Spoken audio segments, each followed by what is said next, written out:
Right. ప్రస్తుతం మనతోటి మాట్లాడడానికి ఎర్రబెల్లి సతీష్ రావు ఉన్నారు.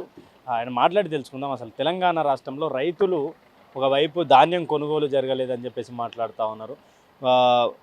మంత్రి ఉత్తమ్ కుమార్ రెడ్డి గారేమో ఆల్మోస్ట్ అయిపోయింది అని చెప్పి మాట్లాడుతూ ఉన్నారు. ఎలా చూడొచ్చు దీన్ని? ఉత్తమ్ కుమార్ రెడ్డి గారు 2 సార్లు 2 ఫిగర్స్ చెప్పారు. ఒకసారేమో 40% కొన్నామన్నారు, ఒకసారేమో 60% కొన్నారు అన్నారు. కానీ రైతు ప్రతి కల్లాలో బస్తాలు లేకుండా రైతు ధాన్యం కుప్పలు పోసి ఆడ మనకు దర్శనమిస్తుంది. కాబట్టి ఇప్పటికైనా గవర్నమెంట్ ఒకసారి క్లియర్గా రిపోర్ట్స్ తెప్పించుకొని ఇంకెంత పెండింగ్ ఉంది, ఎందుకంటే వర్షాకాలాలు ఆల్రెడీ స్టార్ట్ అయ్యే పరిస్థితి ఉంది. కాబట్టి 10 రోజుల్లో మొత్తం క్లియరప్ చేసి వాళ్ళకి ఇమ్మీడియట్ చెక్కులు, పేమెంట్లు, బోనస్లు అన్నీ ఇవ్వాలి. ఎందుకంటే రైతును ఏడిపిస్తే రాష్ట్రం బాగుపడదు. రైతుకు ఎప్పుడు కూడా ఇబ్బంది లేకుండా రైతును రాజులాగా చూస్తేనే మన రాష్ట్రానికి, మనకు, ఈ ప్రభుత్వానికి మంచి జరుగుతుందని చెప్తున్నాం.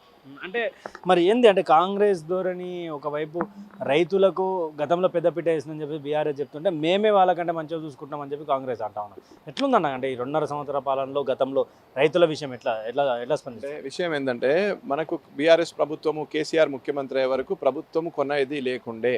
ఎప్పుడైతే కేసీఆర్ గారు గవర్నమెంట్లకు వచ్చాక కేసీఆర్ గారు ఏం చేశారంటే రైతు ఒక షావుకారికి అమ్ముకోవడము అది ఇబ్బంది అవుతుందని చెప్పి డైరెక్ట్ గవర్నమెంట్ సెంటర్లోనే ఐకేపీ సెంటర్లు పెట్టి, ఎందుకంటే ముఖ్యమంత్రి ఒక రైతు, ముఖ్యమంత్రికే సాధక బాధకాలు తెలుసు, ముఖ్యమంత్రికి ఏ టైంలో యూరియా కావాలో తెలుసు, అన్నీ తెలిసిన వ్యక్తి, ఒక ఉద్యమకారుడు, తెలంగాణను అమితంగా ప్రేమించే వ్యక్తి, ప్రాణ త్యాగానికైనా సిద్ధపడి రాష్ట్రం తీసుకొచ్చిన నాయకుడు.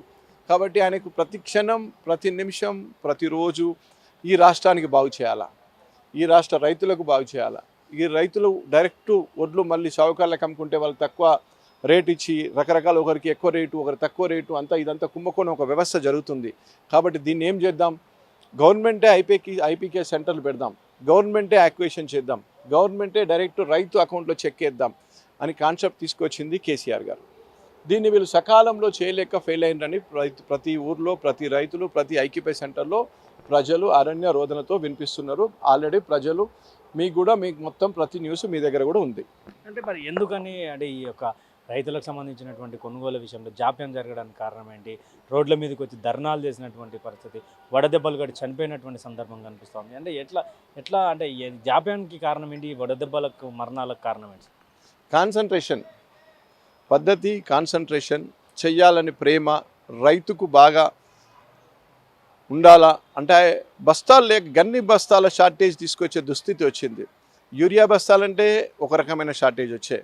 పండించిన పంటకు దానికి గన్ని బ్యాగులు ఇవ్వడానికి షార్టేజ్, గన్ని బ్యాగులు నింపిన వాటిని కాంటా పెట్టడానికి ఇబ్బంది, కాంటా పెట్టిన బస్తాలను ట్రాన్స్పోర్ట్ చేయడానికి లారీలో ప్రాబ్లం, పోయిన లారీని అక్కడ డౌన్లోడ్ చేయడానికి ప్రాబ్లం. అంటే ఇన్ని ప్రాబ్లమ్స్ను ఒక మంత్రి గారు దాని మీద ఇమ్మీడియట్ ఒక వార్ రూమ్ పెట్టుకొని, రైతులు ఇబ్బంది పడుతున్నారు, ఎండలు ఎక్కువ తీవ్రత ఉన్నాయి, కుప్పల మీద గుండెలు ఆగిపోతున్నాయి, వర్షాలు వస్తున్నాయి.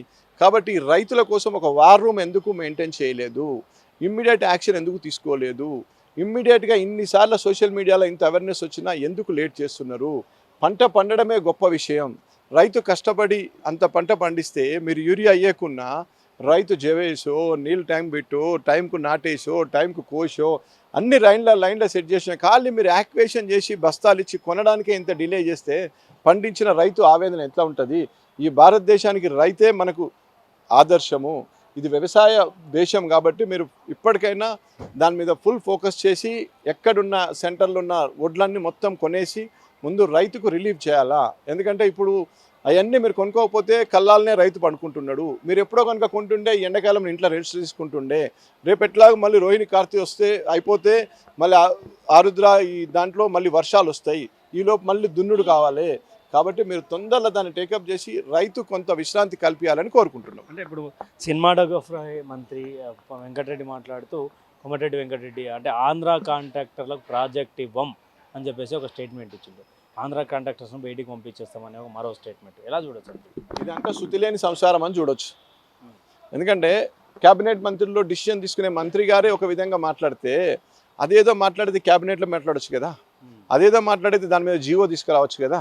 దాని మీద తీసుకొచ్చేది బయట ఏదో వేగంగా మాట్లాడి టైంపాస్ చిట్ చాట్ మాట్లాడడం కాకుండా మేమేమంటున్నామంటే యాజ్ ఎ బీఆర్ఎస్ పార్టీ ఒక కార్యకర్తగా నేనేం చెప్తున్నాను, నా వ్యక్తిగత అభిప్రాయం, మీరు బిల్ పెట్టండి, బడుగు బలహీన వర్గాలు ఎక్కువ ఉన్నాయి, షెడ్యూల్ తెగలు షెడ్యూల్ క్యాస్ట్లు ఎక్కువ ఉన్నాయి. ఈ రాష్ట్రంలో న్యాయం జరగాలి కాబట్టి మీరు బిల్ పెట్టండి, మాటలు కాదు చేతలు చేయండి, అందరికీ న్యాయం జరిగే విధంగా చేయమని మనం అంటున్నాం. అంటే నిన్న ఏదైతే పవన్ కళ్యాణ్ ప్రెస్ మీట్ తర్వాత కొంత తెలంగాణ మొత్తం బగ్గుమన్నటువంటి సందర్భం, ఎక్కువ శాతంగా కాంగ్రెస్ని పాయింట్ చేసినటువంటి పవన్ కళ్యాణ్ బీఆర్ఎస్ని టచ్ కూడా చేయలేదు. బీఆర్ఎస్ పవన్ కళ్యాణ్ ఏమైనా పొత్తు పెట్టుకునే అవకాశాలు ఉన్నాయా జిహెచ్ఎంసీలో అనేది పెద్ద చర్చగా మారినటువంటి.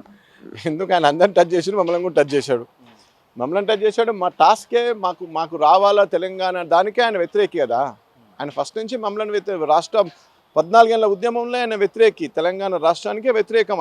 ఆయన వ్యక్తిగతంగా ఈ రాష్ట్రం రావడం ఆయనకి ఇష్టం లేదు, 11 రోజులు భోజనం చేయలేదని ఓపెన్గా వారు సోషల్ మీడియాలోనే చెప్పారు కదా. ప్లస్ అదిగాక సమైక్య ఆంధ్రప్రదేశ్ విడిపోయిన ఒక ప్రాంతానికి ఆయన డిప్యూటీ సీఎం, వద్దు మేము సపరేట్ ఉంటాం, మా పాలన మాకే కావాలా, మా రాజ్యం మాకే కావాలా, మేమే ఏలుకుంటాం అన్నాక మళ్ళీ ఇంకా మీరు వేరే విధంగా చేస్తున్నారని ఆయనకే అభద్రతా భావం వచ్చి ఆయన ఇష్టం వచ్చినట్టు మాట్లాడుకుంటున్నారు. కానీ ఎప్పుడు కూడా బీఆర్ఎస్ పార్టీ ఎప్పుడు కూడా ఆయన ఎక్కడ ఏమీ అనలేదు. ఎప్పుడు కూడా మేము ఒక పార్టీ వచ్చి ఇక్కడ పోటీ చేస్తాము అంటే మేమేమి వ్యతిరేకించము. ఆయన ఆల్రెడీ 18లో పోటీ చేశాడు, 23లో పోటీ చేశాడు, ఎప్పుడైనా పోటీ చేసుకోవచ్చు. ఆయన ఎవరు వద్దు అన్నారు. అంటే కాంగ్రెస్ మంత్రులకు సంబంధించి ఎమ్మెల్యేకి సంబంధించినట్టు మాటలు అంటే కత్తుల కోలాటాలు ఆడతాం అంటే కొంత తెలంగాణ వాదాన్ని బలంగా మేమే తీసుకొచ్చామనే ఒక వాదనని వారు వినిపించే ప్రయత్నం చేస్తున్నారు. అంటే ఏం చెప్పదలుచుకున్నారు? అంటే ఒక ఏపీ డిప్యూటీ సీఎంని పట్టుకొని ఇలాంటి మాటలు మాట్లాడండి, కత్తుల కోలాటం. అంటే మేమేమంటున్నాం అంటే కత్తుల కోలాటమైనా ఏ కోలాటమైనా వేయాల్సిన టైంలో వేయాల్సి ఉండే. ఆల్రెడీ రాష్ట్రం వచ్చేసింది, ఇప్పుడు కత్తులు కోలాటాలు కాదు. మీకు ఆల్రెడీ ప్రజలు ఆ ఓటేసి మిమ్మల్ని అధికారం చేసి ఒక ఎమ్మెల్యే చేసిండ్రు. అక్కడ కోలాటం ఆడి ముందు అభివృద్ధి కోలాటం చేయండి, తర్వాత చేద్దాం. ఒకటి. రెండోది, పవన్ కళ్యాణ్ గారు వారి ఏ మాటకు వారి కత్తుల కోలాటం అన్నారో నేను చూడలేదు, అది చూడాలి.